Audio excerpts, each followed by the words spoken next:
नमस्कार, स्वागत है आपका के न्यूज में। मैं हूं आपके साथ विशाल पंडित। आप देख रहे हैं हमारा खास कार्यक्रम उपचुनाव का संग्राम, नींद हराम।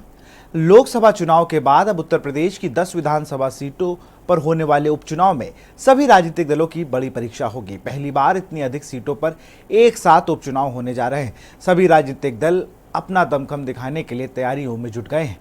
एनडीए व इंडिया गठबंधन के प्रत्याशी एक बार फिर इस चुनाव में आमने सामने नजर आएंगे। वहीं आमतौर पर उपचुनाव न लड़ने वाली बसपा भी इस उपचुनाव में अपना खोया जनाधार पाने की कोशिश में मजबूती से उतरेगी। इस रिपोर्ट को देखिए। अभी यूपी उपचुनाव की तारीख नहीं आई है, लेकिन दोनों गठबंधनों ने चुनाव के लिए अपनी कमर कसनी शुरू कर दी है। बीजेपी के राष्ट्रीय संगठन महामंत्री बीएल संतोष हार की समीक्षा के साथ साथ इन 10 सीटों की तैयारियों का जायजा लेने में जुटे हैं। तो संसद का सत्र खत्म होते ही अखिलेश यादव लखनऊ में इन चुनाव के लिए अपने दफ्तर में जम गए हैं और उपचुनाव में सीटों और कैंडिडेट को लेकर अपने संगठन और नेताओं से फीडबैक लेना शुरू कर दिया है। वहीं मुख्यमंत्री योगी आदित्यनाथ के लिए इन 10 विधानसभा सीटों के उपचुनाव में जीत उनके सियासी भविष्य के लिए बेहद जरूरी है, क्योंकि अगर इन सीटों पर बीजेपी चुनाव हार जाती है तो फिर मुख्यमंत्री योगी आदित्यनाथ पर सवाल उठने शुरू हो जाएंगे। वहीं अखिलेश यादव अपने लोकसभा की जीत के मोमेंटम को इस उपचुनाव में भी बनाए रखना चाहेंगे, क्योंकि 2027 में उत्तर प्रदेश का विधानसभा चुनाव उनके लिए जीवन मरण का चुनाव होने वाला है। 2024 के लोकसभा चुनाव में 80 लोकसभा सीटों की ज्यादातर विधानसभा सीटों पर सपा और कांग्रेस गठबंधन ने जीत दर्ज की है। यूपी की इन सीटों पर उपचुनाव: फूलपुर विधानसभा सीट, मझवा विधानसभा सीट, मीरापुर विधानसभा सीट, मिल्कीपुर विधानसभा सीट, करहल विधानसभा सीट, कुंदरकी विधानसभा सीट, गाजियाबाद विधानसभा सीट, कटेहरी विधानसभा सीट, खैर विधानसभा सीट, ऊंचाहार विधानसभा सीट। उपचुनाव वाली सीटों का जातीय गणित: सभी सीटों के जातीय गणित में है भिन्नता। मिल्कीपुर दलित बाहुल्य सीट है,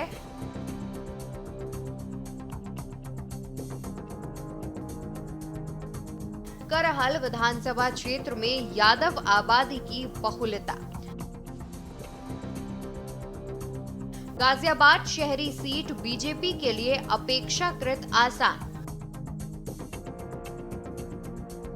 फूलपुर में पटेल मतदाता अधिक। मीरापुर विधानसभा क्षेत्र में नतीजे तय करते हैं जाट, गुज्जर व मुस्लिम मतदाता। 15 मंत्रियों को प्रत्याशी चयन की जिम्मेदारी। मुख्यमंत्री योगी आदित्यनाथ ने अपने 15 मंत्रियों को बुलाकर 10 विधानसभा सीटों पर होने वाले उपचुनाव के लिए प्रत्याशी चयन को लेकर एक टीम बना दी है। इसमें दो मंत्रियों को सभी 10 विधानसभा उपचुनाव के लिए प्रत्याशी चयन और जमीनी हालत की रिपोर्ट सीधे मुख्यमंत्री को देने के लिए कहा गया है। ऐसा लगता है कि इस बार मुख्यमंत्री योगी आदित्यनाथ इन उपचुनाव में प्रत्याशी चयन पर सीधा हस्तक्षेप करने के मूड में है।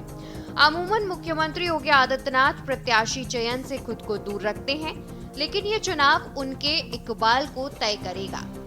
इसलिए सीएम योगी इस चुनाव में अपनी ताकत झोंकने के पहले प्रत्याशियों को लेकर बेहद संजीदा दिखाई दे रहे हैं। इन मंत्रियों को सौंपी गई जिम्मेदारी: मिल्कीपुर सीट का जिम्मा मंत्री सूर्य प्रताप शाही और मयंकेश्वर शरण सिंह को, कटेहरी सीट के लिए मंत्री स्वतंत्र देव सिंह और आशीष पटेल को जिम्मा, सीसामऊ सीट पर सुरेश खन्ना व संजय निषाद, फूलपुर सीट की जिम्मेदारी मंत्री दयाशंकर सिंह और राकेश सचान को, मीरापुर सीट पर मंत्री अनिल कुमार और सोमेंद्र तोमर। कुंदरकी सीट के लिए धर्मपाल सिंह और जेपीएस राठौर को जिम्मा। मझवा सीट पर मंत्री अनिल राजभर।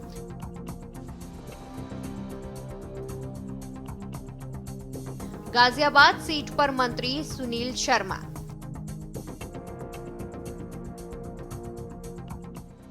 खैर सीट पर लक्ष्मी नारायण चौधरी।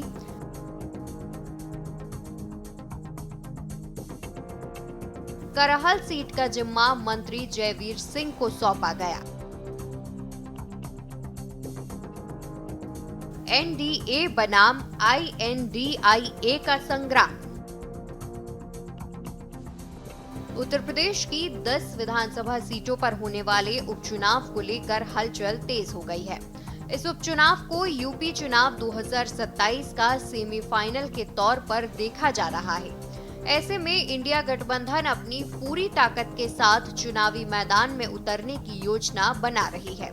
वहीं सीएम योगी आदित्यनाथ इस उपचुनाव को प्रतिष्ठा से जोड़कर देख रहे हैं। इसलिए भारतीय जनता पार्टी सभी 10 सीटों पर जीत की रणनीति तैयार कर रही है।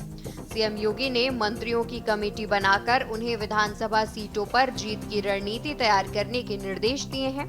सीएम इन सीटों पर जीत दर्ज कर पार्टी में अपनी छवि को मजबूत करने की कोशिश करेंगे।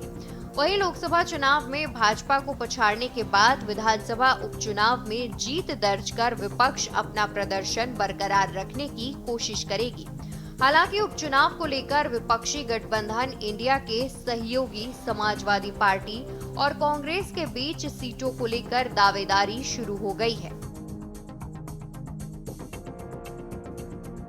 गठबंधन में अहमियत की जोर आजमाइश। उपचुनाव में विभिन्न दल गठबंधन में अपनी स्थिति साफ करने की कोशिश में हैं। एनडीए की तस्वीर भी इस उपचुनाव के जरिए बनती बदलती दिख सकती है। एक तरफ राष्ट्रीय लोकदल अपने दावे कर रही है, वहीं अन्य सहयोगी दलों की भी दावेदारी है। दूसरी तरफ समाजवादी पार्टी और कांग्रेस आधी आधी सीटों पर चुनाव लड़ने की बात कर रही है। दरअसल यूपी में जिन 10 सीटों पर उपचुनाव हो रहा है उसमें 5 सीटें एनडीए के पाले में थी। वहीं 5 सीटों पर समाजवादी पार्टी का कब्जा था। कांग्रेस एनडीए के पाले वाली सभी 5 सीटों पर अपने दावे कर रही है। इस हिसाब से देखा जा रहा है कि विधानसभा चुनाव 2027 में कांग्रेस 403 में से 200 से अधिक सीटों पर दावेदारी पेश कर सकती है। यूपी उपचुनाव को लेकर इंडिया गठबंधन की बनाई जा रही तस्वीर और कांग्रेस के दावों को इसी नजरिए से देखा जा रहा है। हालांकि अखिलेश यादव इस फॉर्मूले पर राजी होते हैं या नहीं, ये देखने वाली बात होगी। समाजवादी पार्टी ने विधानसभा उपचुनाव में 10 में से 3 सीट तक देने की तैयारी की है। दरअसल यूपी के विधानसभा चुनाव में कांग्रेस और समाजवादी पार्टी 2017 में एक साथ चुनाव लड़ चुके हैं। उस समय समाजवादी पार्टी 311 और कांग्रेस 114 सीटों पर चुनावी मैदान में उतरी थी। अखिलेश यादव एक बार फिर वही फॉर्मूला लागू करने की कोशिश में है। यूपी में पक रही है खिचड़ी। वहीं यूपी की सत्ता बीजेपी के लिए सबसे अहम है। यही एक बड़ा कारण है कि बीजेपी लगातार बैठक कर रही है। सीएम योगी और बीजेपी की टॉप लीडरशिप के बीच यूपी को लेकर अहम बैठक हो रही है। सबके मन में एक ही सवाल है कि आखिर यूपी में क्या खिचड़ी पक रही है। खबरें आ रही हैं कि सीएम योगी आदित्यनाथ ने बीजेपी के लगभग सभी विधायकों से बात की है। वहीं डिप्टी सीएम केशव प्रसाद मौर्य भी दर्जनों विधायकों से मुलाकात कर चुके हैं। इन मुलाकातों का मकसद क्या है, इसका जवाब हर कोई तलाश रहा है। वहीं सियासी घमासान को लेकर विपक्ष लगातार बीजेपी पर निशाना साध रहा है। उधर अखिलेश यादव लगातार बीजेपी की डबल इंजन सरकार पर तंज कस रहे हैं। जिन 10 सीटों पर उपचुनाव होना है उनमें फूलपुर विधानसभा सीट भी शामिल है। यहाँ बीजेपी और सपा के बीच तगड़ा मुकाबला होने की उम्मीद है। हालांकि सत्तारूढ़ दल के पास कम से कम 40 ऐसे नेताओं की लिस्ट आई है जो यहाँ से चुनाव लड़ने के इच्छुक हैं। बीजेपी को यहाँ से कैंडिडेट का नाम तय करने में खासी मशक्कत करनी पड़ रही है। यहाँ से अब तक करीब 40 दावेदारों के नाम सामने आ चुके हैं। आने वाले दिनों में ये संख्या और बढ़ सकती है। अखिलेश को पीडीए फॉर्मूले से बड़ी उम्मीद। वहीं लोकसभा चुनाव नतीजों से उत्साहित समाजवादी पार्टी और इसके प्रमुख अखिलेश यादव का ध्यान पीडीए यानी पिछड़ा, दलित और अल्पसंख्यक के फॉर्मूले को आगे बढ़ाने पर है।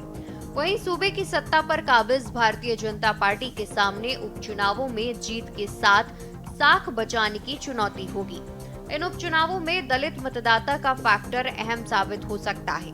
बीजेपी और सपा दोनों ही दल दलित मतदाताओं को अपने पाले में करने की कोशिश में जुटे हैं। तो वहीं उपचुनाव से दूरी बनाए रखने वाली मायावती की अगुवाई वाली बहुजन समाज पार्टी भी इस बार उम्मीदवार उतारने की तैयारी में है। 10 सीटों पर होने हैं उपचुनाव। यूपी की 10 विधानसभा सीटों पर उपचुनाव होने हैं। इनमें कन्नौज से सांसद निर्वाचित होने के बाद सपा प्रमुख अखिलेश यादव के इस्तीफे से रिक्त हुई मैनपुरी जिले की करहल और फैजाबाद के सांसद अवधेश प्रसाद के इस्तीफे से रिक्त हुई मिल्कीपुर के साथ ही कटेहरी, कुंदरकी, गाजियाबाद, खैर विधानसभा सीट भी शामिल हैं। फूलपुर, मीरापुर, मझवा और सीसामऊ विधानसभा सीट के लिए भी उपचुनाव होने हैं। जिन 10 सीटों पर उपचुनाव होने हैं उनमें से 5 सीटों पर 2022 के चुनाव में सपा के उम्मीदवार जीते थे। बीजेपी के पास 3, निषाद पार्टी के पास 1 और जयंत चौधरी की अगुवाई वाली राष्ट्रीय लोकदल के पास 1 सीट थी। उपचुनाव वाली सीटों पर क्या होंगे मुद्दे? विकास और स्थानीय समस्याओं के साथ ही उपचुनाव में संविधान और आरक्षण का मुद्दा भी छाए रहने की संभावना है। लोकसभा चुनाव में 2019 की 62 सीटों के मुकाबले पार्टी के 29 सीटों के नुकसान के साथ 33 पर आने के पीछे बीजेपी के नेता भी संविधान और आरक्षण के मुद्दे पर विपक्ष की ओर से गढ़े गए नैरेटिव को मुख्य वजह मान रहे हैं। चुनाव नतीजों की समीक्षा करने लखनऊ पहुंचे संगठन महासचिव बीएल संतोष के साथ मीटिंग में भी दलित और ओबीसी वर्ग से आने वाले नेताओं ने ये मुद्दा उठाया था। बीजेपी नेताओं ने बीएल संतोष को ये बताया कि आउटसोर्सिंग में आरक्षण का न होना लोकसभा चुनाव में पार्टी की हार के पीछे बड़ी वजह है। दलित समाज इसे आरक्षण खत्म किए जाने की दिशा में पहला कदम मान बैठा है। विपक्ष संविधान को लेकर भी बीजेपी के खिलाफ नैरेटिव सेट करने में सफल रहा। पार्टी के नेता ये भी मान रहे हैं बीजेपी के सामने संविधान और आरक्षण के मोर्चे पर विपक्ष के नैरेटिव से निपटने की चुनौती भी होगी। योगी को दिखाना होगा दम। यूपी में बीजेपी की सीटें कम होने को लेकर उंगलियां सीएम योगी आदित्यनाथ की ओर भी उठी। योगी सरकार के कामकाज के तरीके पर सवाल उठे और ये भी कहा गया कि ब्रांड योगी की वैल्यू कम हुई है। हालांकि लोकसभा चुनाव के लिए उम्मीदवार चयन में सीएम योगी की सीधी भूमिका नहीं थी। सीएम योगी के पास उपचुनाव में अपनी सीटें बचाए रखते हुए विपक्ष की जीती सीट हासिल करना ये साबित करने का मौका है कि यूपी के जनमन पर उनकी छाप मध्यम नहीं पड़ी है। उपचुनाव में बीजेपी का प्रदर्शन अगर कमजोर रहा तो पार्टी के भीतर विरोध के स्वर और तेज हो सकते हैं। सीएम योगी को भी इस बात का अंदाजा होगा। किसकी ओर होगा दलित मतदाताओं का रुख? तो यूपी में दलित वर्ग मायावती की अगुवाई वाली बहुजन समाज पार्टी का कोर वोटर माना जाता रहा है। सूबे में करीब 20% आबादी दलित वर्ग की है और बसपा का वोट शेयर भी 19% के आसपास रहता है। लेकिन हाल ही के कुछ वर्षों में कुछ चुनावों में तस्वीरें बदली हैं। हाल के लोकसभा चुनाव की ही बात करें तो बसपा का वोट शेयर 19% से गिरकर 10% से भी नीचे चला गया। बसपा को लोकसभा चुनाव में 9% वोट मिले थे और पार्टी वोट शेयर के लिहाज से कांग्रेस के भी पीछे रही। बसपा का खाता भी नहीं खुला था। इसके उलट आजाद समाज पार्टी के प्रमुख चंद्रशेखर आजाद नगीना सीट से जीतकर संसद पहुंचने में सफल रहे। अब कहा यह जा रहा है कि दलितों का मोह मायावती की पार्टी से भंग हुआ है। नगीना में जहां दलित नेतृत्व का विकल्प था, दलित मतदाताओं ने वहां उसे चुना और बाकी जगह भी मायावती से छिटका। ये वोट बैंक सपा और बीजेपी में बंट गया। बीजेपी के नेताओं ने खुद समीक्षा बैठक में ये कहा कि दलितों ने पार्टी को वोट करने से परहेज किया। ऐसे में देखना होगा कि दलित मतदाताओं का रुख उपचुनाव में किधर रहता है। क्या हिंदुत्व राष्ट्रवाद के मुद्दे पर लौटेगी बीजेपी? लोकसभा चुनाव से पहले बीजेपी सबका साथ सबका विकास के साथ सबका विश्वास की भी बात करती थी। चुनाव नतीजों के बाद पार्टी के नेताओं के बयानों से सबका विश्वास नदारद नजर आ रहा है। राम मंदिर और अयोध्या के जिक्र से भी पार्टी के नेता परहेज कर रहे हैं। ऐसे में सवाल यह है कि क्या उपचुनाव में पार्टी फिर से हिंदुत्व और राष्ट्रवाद के अपने कोर मुद्दे पर लौटेगी? वरिष्ठ पत्रकार डॉक्टर श्रीराम त्रिपाठी ने कहा कि उपचुनाव में वैसे भी सत्ताधारी दल को एज रहता है। ये उपचुनाव प्रदेश से जुड़े हैं, जहां सरकार की कमान पहले से ही हिंदुत्व के पोस्टर बॉय योगी आदित्यनाथ के हाथ में है। हिंदुत्व और राष्ट्रवाद भी बीजेपी की चुनावी रणनीति का हिस्सा होंगे, लेकिन पार्टी का जोर संविधान और आरक्षण को लेकर विपक्ष के नैरेटिव की काट करने पर अधिक होगा। राजनीतिक गलियारों में अटकलबाजी का दौर। वहीं उत्तर प्रदेश में सरकार और संगठन में बदलाव को लेकर राजनीतिक गलियारों में अटकलबाजी का दौर खत्म होने का नाम नहीं ले रहा है। जाहिर है कि इसके लिए भाजपा नेताओं की गतिविधियां ही अधिक उत्तरदायी हैं। ऐसा लगता है कि लखनऊ से लेकर दिल्ली तक किसी को भी पार्टी की चिंता नहीं है। सभी अपने व्यक्तिगत हित के लिए पार्टी को ताक पर रख दिए हैं। पार्टी ये समझ नहीं पा रही है कि उत्तर प्रदेश में नेतृत्व परिवर्तन की चर्चा गर्म रहती है तो इसका सीधा असर आगामी उपचुनावों में देखने को मिल सकता है। जिस तरह लोकसभा चुनावों के बाद कार्यकर्ताओं का मोरल गिरा, उसका प्रभाव 2027 विधानसभा चुनावों तक में दिख सकता है। यदि उत्तर प्रदेश में लोकसभा चुनावों में भाजपा 33 सीटों पर ही सिमट गई तो इसके लिए केवल राज्य सरकार को दोष देना सही नहीं है। लोकसभा चुनाव की हार की समीक्षा के लिए बनी कमेटी ने जो रिपोर्ट दी है, उसमें भी सरकार और संगठन दोनों को जिम्मेदार ठहराया गया है। खास बैठकों से दोनों डिप्टी सीएम रहे गायब। बता दें कि सीएम आवास पर हुई बैठक में दो लोग जो सीएम के बाद सबसे महत्वपूर्ण हैं, वो गैर हाजिर रहे। अगर इस अवसर पर डिप्टी सीएम केशव प्रसाद मौर्य और ब्रजेश पाठक उपस्थित होते तो केशव प्रसाद मौर्य ने बीजेपी कार्य समिति की बैठक के दौरान जो बातें कही थी उसे गंभीरता से लिया जाता। सीएम के घर पर महत्वपूर्ण बैठक में उपस्थित न होने से सीधा ये संदेश गया कि बीजेपी कार्य समिति की बैठक में जो सरकार और संगठन के बारे में बातें कही गईं, वो केवल कुर्सी की लड़ाई के चलते थी। हालांकि इससे पहले भी दोनों डिप्टी सीएम मुख्यमंत्री की बैठकों से खुद को अक्सर दूर ही रखे थे, पर खास मौकों पर दुनिया को दिखाने के लिए ही सही उन लोगों को बैठक में उपस्थित होना चाहिए था। कार्य समिति की बैठक में मौर्य ने ऐसी टिप्पणियां की थी जिन्हें सीएम पर परोक्ष हमले के रूप में देखा गया था, जिसमें कहा गया कि वो पार्टी कार्यकर्ताओं की अनदेखी कर रहे हैं और नौकरशाही के माध्यम से राज्य चला रहे हैं। पूरे प्रदेश के लोगों में संदेश गया कि सरकार में एका नहीं है। दोनों डिप्टी सीएम प्रदेश के मुख्यमंत्री में भरोसा नहीं कर रहे हैं। इसका मतलब है कि ऊपर से इन दोनों पर किसी का हाथ है। जाहिर है कि इस तरह के संदेश से सरकार का इकबाल कमजोर होता है, अधिकारियों और जनता का भरोसा भी कम होता है। उपचुनावों में कांग्रेस के लिए क्या? यूपी की 10 सीटों का उपचुनाव कांग्रेस के नजरिए से भी अहम है। उपचुनावों को सपा कांग्रेस गठबंधन के भविष्य के लिहाज से भी अहम माना जा रहा है। कांग्रेस के किसी सीट से उम्मीदवार उतारने की संभावनाएं कम ही हैं, लेकिन माना जा रहा है कि पार्टी की कोशिश होगी कि उपचुनावों के बहाने यूपी के 2 लड़कों की जोड़ी और मजबूत हो, इंडिया ब्लॉक के वोट बेस का और विस्तार हो। 2019 के लोकसभा चुनाव में महज 1 सीट ही जीत सकी कांग्रेस हाल के चुनाव में 6 सीटें जीतकर उत्साह से लबरेज है। स्पेशल डेस्क के न्यूज इंडिया।